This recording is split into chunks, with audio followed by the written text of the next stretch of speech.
Doctor Baba Saheb Ambedkar open university.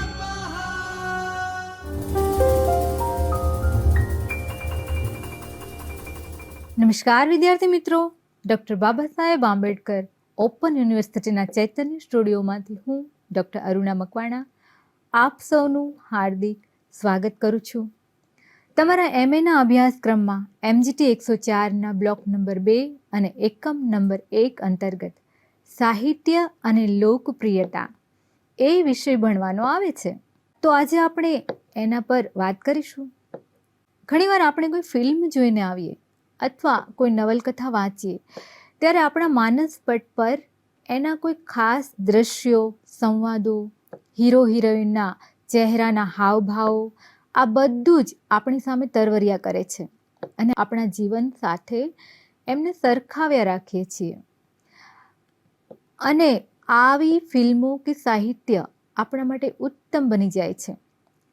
તેવી જ રીતે અન્ય માટે પણ તેવું જ બને છે ને જોતામાં તે ફિલ્મ કે કૃતિ હિટ બની જાય છે અને તેને કોઈ એવોર્ડ્સ પણ પ્રાપ્ત થાય છે, કારણ કે તે આપણા એકની નહીં પણ બધાની પસંદ બની રહે છે ને એને જ લોકપ્રિયતા કહેવાય, જે બધાને ગમે. તો ચાલો આજે આપણે લોકપ્રિયતાની કે લોકપ્રિયતાની વાતો કરીએ. લોકપ્રિયતા એટલે શું, તેની લાક્ષણિકતા શું છે, કેવું હોય, લોકપ્રિય સાહિત્ય કેવું હોય, આ બધા વિશે આજે આપણે ચર્ચા કરીએ. લોકપ્રિયતાનો અર્થ આપણે જોઈએ. લોકપ્રિયતાનો સામાન્ય અર્થ લોકોમાં પ્રિય, લોકોને જે પસંદ કરે છે તે, લોકો જેને પસંદ કરે છે તે, લોકોમાં જે ખ્યાત છે તેવી વ્યક્તિ, લોકોમાં આદર પામેલું, લોકોને જેને પ્રત્યે ચાહ હોય તેવું, લોકોને પ્રિય એવો અર્થ સાર્થ ગુજરાતી જોડણી કોષમાં આપેલ છે.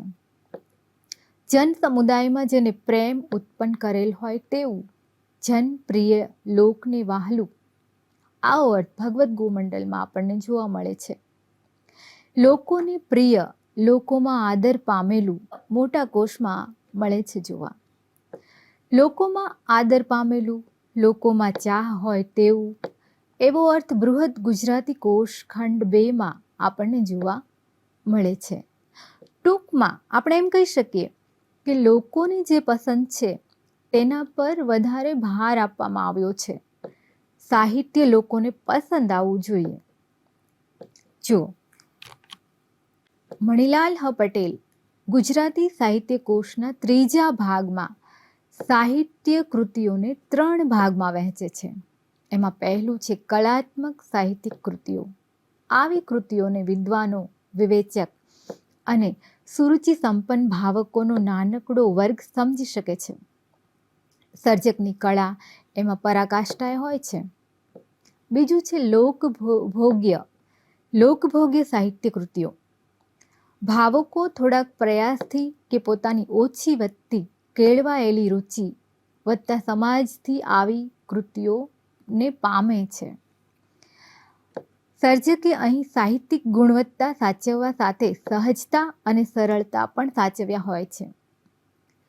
ત્રીજું છે લોકપ્રિય સાહિત્ય કૃતિઓ, જેને સામાન્ય વાચક મનોરંજન મેળવવાના આશયથી વાંચે છે. એ કૃતિઓના ચિત્તમાં ખાસ ગુણવત્તાની છાપ પડતી નથી, એ વાંચીને રાજી થઈને ભૂલી જવાની હોય છે. ગુજરાતી સાહિત્ય કોષ ભાગ 3માં આપણને આ માહિતી જોવા મળે છે. આપણે ત્યાં લોકપ્રિય સાહિત્યને ઉતરતું ગણવામાં આવે છે. જે મોટા સમૂહને આકર્ષે તે સાહિત્ય પ્રશિષ્ટ નથી હોતું તેવી પરંપરાગત માન્યતાને કારણે સાહિત્ય આસ્વાદની પ્રક્રિયા સીમિત થઈ જાય છે. સાહિત્ય અને લોકપ્રિયતા એ વિશે આપણે જો વાત કરીએ તો માનવ ચિત્ત એ વિશ્વની સૌથી મોટી અજાયબી છે અને એ જ માતાની કુખે જન્મેલા બાળકોમાં જેમ તફાવત જોવા મળે છે, તેની વાણી, વર્તન, સ્વભાવ, પસંદ, નાપસંદ, રસ, રુચિ, રંગ આ બધામાં આપણને અલગતા જોવા મળે છે. આ વ્યક્તિગત ભિન્નતાઓ માણસને બધાથી જુદો પાડે છે અને દરેકમાં કશુંક ને કશુંક અલગ જોવા મળે છે આપણને.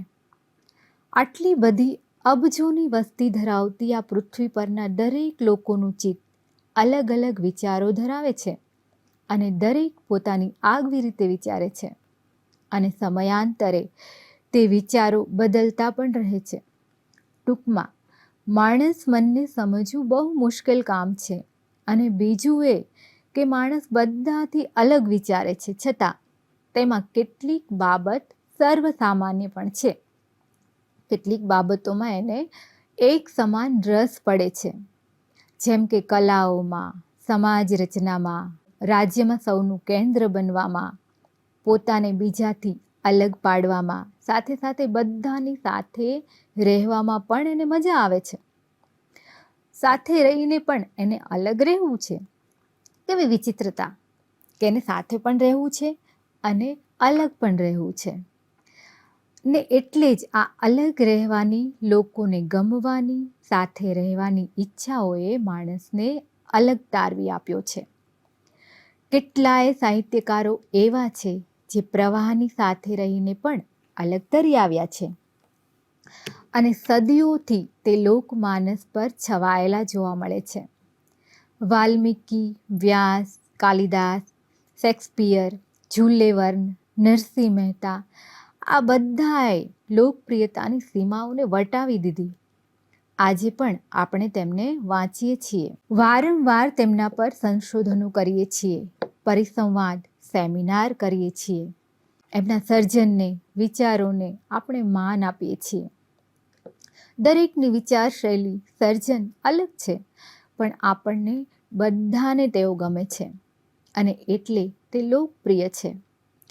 આપણને પ્રશ્ન થાય કે લોકો લોકપ્રિય કેવી રીતે થાય છે? લોકપ્રિય કેવી રીતે બને છે? તો અનેક નાયકો પોતાની કલા દ્વારા જનનાયકો બન્યા છે. કોઈ ગીત, સંગીત, શિલ્પો બનાવીને, ચિત્રો બનાવીને, કોઈ અભિનય દ્વારા મહાન સ્થાપત્યો રચીને, કોઈ માનવજાતને ઉપયોગી થાય તેવા સાધનો બનાવ્યા અને લોકપ્રિય બની ગયા. કોઈએ હાસ્ય દરબારો ભરીને હાસ્ય કલાકાર તરીકેની લોકપ્રિયતા મેળવી. કોઈ નવા અનોખા સાહસ કરીને લોકપ્રિય બન્યા, જેમ કે એવરેસ્ટ ચડીને, રમતોમાં અવ્વલ નંબર આવીને, હિરોઈન બનીને, ત્યાગ કરીને, ઉદ્યોગોની સ્થાપના કરીને, કશુંક નવું કરીને, સેવા કરીને, લડાઈઓમાં વિજય મેળવીને લોકોમાં લોકપ્રિયતા મેળવે છે આવા લોકો. આપણે ત્યાં આવા અનેક લોકપ્રિય નાયક નાયિકાઓ થઈ ગયા. સાહિત્યની વાત કરીએ તો કાજલ ઓઝા વૈદ, નારાયણ વસંતજી ઠાકુર, કનૈયાલાલ માણેકલાલ મુનશી, ઝવેરચંદ મેઘાણી, ચંદ્રકાંત બક્ષી, અશ્વિની ભટ્ટ, હરકિશન મહેતા, ચેતન ભગત, વિભાવરી વર્મા, કનુ ભગદેવ, પ્રિયકાંત પરીખ આ બધાએ ખૂબ જ લોકપ્રિયતા મેળવી, કારણ કે તેમણે લોકોની લાગણીઓને સમજીને, તેમના વિચારોને માન આપીને કંઈક અલગ રીતે લખ્યું છે જે બધાને ગમે છે. તો આ બધા લોકપ્રિય સર્જકો આપણા સાહિત્યમાં છે. લોકપ્રિય સાહિત્યની લાક્ષણિકતાઓ શું હોય? લોકપ્રિય લેખકો કોઈ પણ ભોગે અનેક રીતે વાચકને રસ પડે તેવી કથાઓ લખવા તત્પર રહે છે. ઘટનાઓની જમાવટ કરવા તરફ વધારે ધ્યાન આપે છે. જકડી રાખે તેવું એમનું સાહિત્ય હોય. દરેક પ્રકરણને અંતે પછીનું પ્રકરણ વાંચવાની આપણને જિજ્ઞાસા થાય એવું પ્રબળ સાહિત્ય કથાલેખન તેઓ કરે છે. જેમ કે કાજલ ઓઝા વૈદની દરેક નવલકથાઓ જુઓ. કૃષ્ણાયણ વાંચીએ તો એક જ બેઠકે વાંચી જઈએ એ પ્રકારની જિજ્ઞાસા આપણામાં જન્મે. આપણને એવી જિજ્ઞાસા થાય કે હવે શું થશે, હવે શું થશે. મને યાદ છે કે પહેલી વાર જ્યારે મેં કૃષ્ણાયણ વાંચેલી ત્યારે મેં સાંજની રસોઈ પણ નહોતી બનાવી, એક ધારી વાંચી. ભગવાન નહીં પણ માણસ તરીકે આલેખાયેલા કૃષ્ણને તમે અહીં જોવો છો આ નવલકથામાં.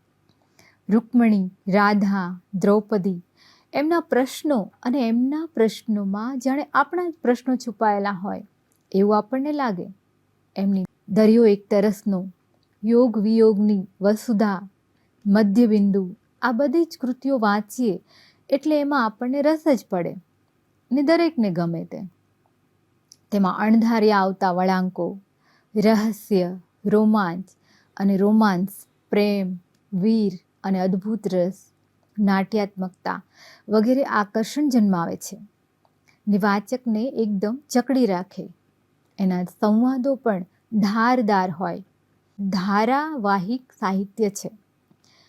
વર્તમાન પત્રો, સામાયિકોમાં એ પ્રગટ થાય છે. દળદાર સાહિત્ય છે. એ સિવાય શિષ્ટ સાહિત્ય લોકપ્રિય બની શકે, પણ લોકપ્રિય સાહિત્ય શિષ્ટ સાહિત્ય બનવાની સંભાવના એની ઓછી હોય છે. લોકપ્રિય સાહિત્ય ને શિષ્ટ સાહિત્ય બનવાની સંભાવના ખૂબ ઓછી હોય, નહિવત હોય છે. સામાન્ય લોકોની સંવેદનાથી એ નજીક હોય છે. લોકપ્રિય સાહિત્યની ભાષા સાદી, સરળ અને સામાન્ય લોકો સમજી શકે તેવી હોય છે. એ પછી લોકપ્રિયતા વિશે અન્ય માહિતી આપણે જોઈએ. ઝવેરચંદ મેઘાણી તો એવું કહે છે કે વાર્તાકારની પહેલી ફરજ અને છેલ્લી પણ એક જ છે કે વાર્તા સારી રીતે કહેવી ને વાર્તા જ કહીએ. મેં પણ અહીં વાર્તા જ કહેવાનો દાવો રાખેલ છે એવું ઝવેરચંદ મેઘાણી કહે છે. ધૂમકેતુએ શાસ્ત્રીયતા અને સરસતા નામના એમના લેખમાં બહુ સરસ રીતે લોકપ્રિયતા અને સાહિત્યિકતા વિશેની વિચારણા આપી છે. અશ્વિની ભટ્ટ કહે છે, વાચક મારો આરાધ્ય છે, ગ્રાહક છે.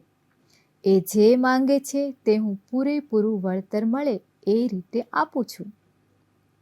ટૂંકમાં લોકોને શું ગમે છે, લોકો શું ઈચ્છે છે, તેમની જરૂરિયાતોને ધ્યાનમાં રાખીને દરેક રસોનું, ભાવોનું ને સાથે સાથે વાસ્તવિકતાને પણ ધ્યાનમાં રાખીને જે સાહિત્ય લખાય છે, જે સંવેદનાઓ સભર હોય છે, તે સાહિત્ય કૃતિ લોકપ્રિય બને છે, જેમાં લોકપ્રિયતાની તમામ લાક્ષણિકતાઓ જોવા મળે છે.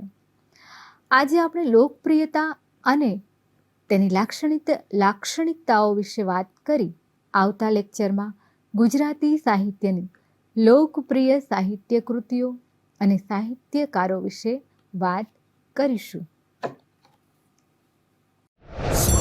स्वाध्यायः परः